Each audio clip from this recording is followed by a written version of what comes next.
Welcome back to my YouTube channel. ಇದು ನನ್ನ first voice note video ಆಗಿರುತ್ತೆ. ಇವತ್ತು ನಾನು ನಿಮಗೆ ಆಲೂ ಗ್ರೇವಿ ಹೇಗೆ ಮಾಡೋದು ಅಂತ ತಿಳಿಸ್ಕೊಡ್ತೇನೆ. ಇಲ್ಲಿ ನಾನು ಈರುಳ್ಳಿ, ಹಸಿಮೆಣಸಿನ್ಕಾಯಿ, ಕರಿಬೇವು ಮತ್ತು ಕೊತ್ತಂಬರಿ ಸೊಪ್ಪನ್ನು ತೊಗೊಂಡಿದ್ದೀನಿ. ಮತ್ತೊಂದು ಕಡೆ 1 ಟೀ ಸ್ಪೂನ್ ಆಗಷ್ಟು ಧನಿಯಾ ಪುಡಿ, ಗರಂ ಮಸಾಲ, ಅಚ್ಕಾರದ ಪುಡಿ, ಅರ್ಧ ಟೀ ಸ್ಪೂನ್ ಆಗಷ್ಟು ಅರಿಶಿನ ಪುಡಿ ಮತ್ತು ಕೊತ್ತಂಬರಿ ಸೊಪ್ಪನ್ನ ಮತ್ತೆ ತೊಗೊಂಡಿದ್ದೀನಿ. ರುಬ್ಕೊಳ್ಳೋದಕ್ಕೆ ಟೊಮ್ಯಾಟೊ, ಬೆಳ್ಳುಳ್ಳಿ ಮತ್ತು ಚೂರು ಶುಂಠಿನ ತೊಗೊಂಡಿದ್ದೀನಿ.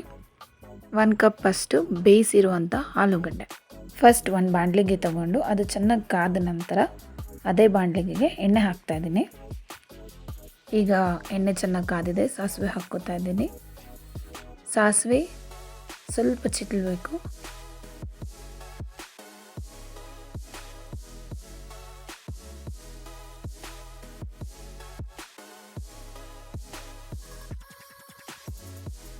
ಈಗ ಸಾಸಿವೆ ಚೆನ್ನಾಗಿ ಚಿಟ್ಲಿದೆ. ಸೊ ಕಡಲೆಬೇಳೆ ತೊಗೋತಾ ಇದ್ದೀನಿ. 1 ಸ್ಪೂನ್ ಆದಷ್ಟು ಕಡಲೆಬೇಳೆ, 4 ಹಸಿಮೆಣಸಿನ್ಕಾಯಿ ಹಾಕ್ಕೋತಾ ಇದ್ದೀನಿ.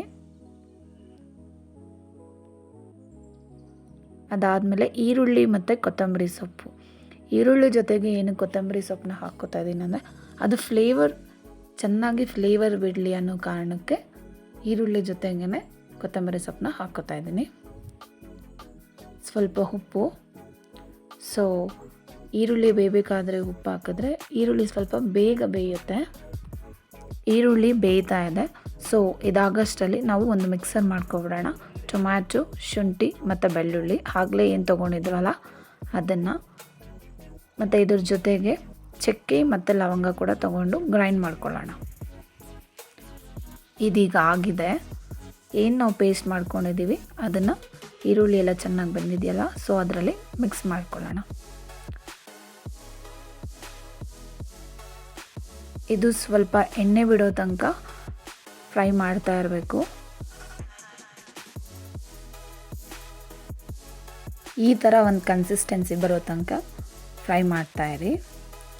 ಸೊ ಇದಾದಮೇಲೆ 1 ಟೇಬಲ್ ಸ್ಪೂನಷ್ಟು ಖಾರದ ಪುಡಿ, 1 ಟೇಬಲ್ ಸ್ಪೂನ್ ಧನಿಯಾ ಪುಡಿ, 1/2 ಟೇಬಲ್ ಸ್ಪೂನ್ ಗರಂ ಮಸಾಲ ಹಾಕಿ ಚೆನ್ನಾಗಿ ಮಿಕ್ಸ್ ಮಾಡ್ತಾಯಿದ್ದೀನಿ. ಅದು ಚೂರು ಕುದಿಯೋಗಿ ಬಿಡಬೇಕು. ಈಗ ಅದಾಗಿದೆ. ಅದಾದಮೇಲೆ ಬೇಯಿಸಿರೋಂಥ ಆಲೂಗಡ್ಡೆನ ಅದರಲ್ಲಿ ಹಾಕ್ತಾಯಿದ್ದೀನಿ. ಚೆನ್ನಾಗಿ ಮಿಕ್ಸ್ ಮಾಡ್ಕೋಬೇಕು. ಈ ಕನ್ಸಿಸ್ಟೆನ್ಸಿ ಲೆವೆಲ್ಗೆ ಮಿಕ್ಸ್ ಆಗಬೇಕು. ಅದಾದಮೇಲೆ 1 ಗ್ಲಾಸ್ ನೀರು ಹಾಕ್ಕೋತಾ ಇದ್ದೀನಿ. ಸ್ವಲ್ಪ ಕುದಿಯೋಕ್ಕೆ ಬಿಟ್ಟು ನಂತರ ಕೊತ್ತಂಬರಿ ಸೊಪ್ಪು ಅದರಲ್ಲಿ ಹಾಕಿ ಇನ್ನೊಂದು 10 ಮಿನಿಟ್ಸ್ ಅದು ಬಾಯ್ಲ್ ಆಗೋಕ್ಕೆ ಬಿಟ್ಟರೆ ನಮಗೆ ಬೇಕಾಗಿರುವಂತಹ ಎಮ್ಮಿ and tasty potato gravy ready. Video ಇಷ್ಟ ಆದರೆ ಲೈಕ್ ಮಾಡಿ, ಶೇರ್ ಮಾಡಿ, ಸಬ್ಸ್ಕ್ರೈಬ್ ಮಾಡೋದನ್ನು ಮಾತ್ರ ಮರಿಬೇಡಿ. Thank you.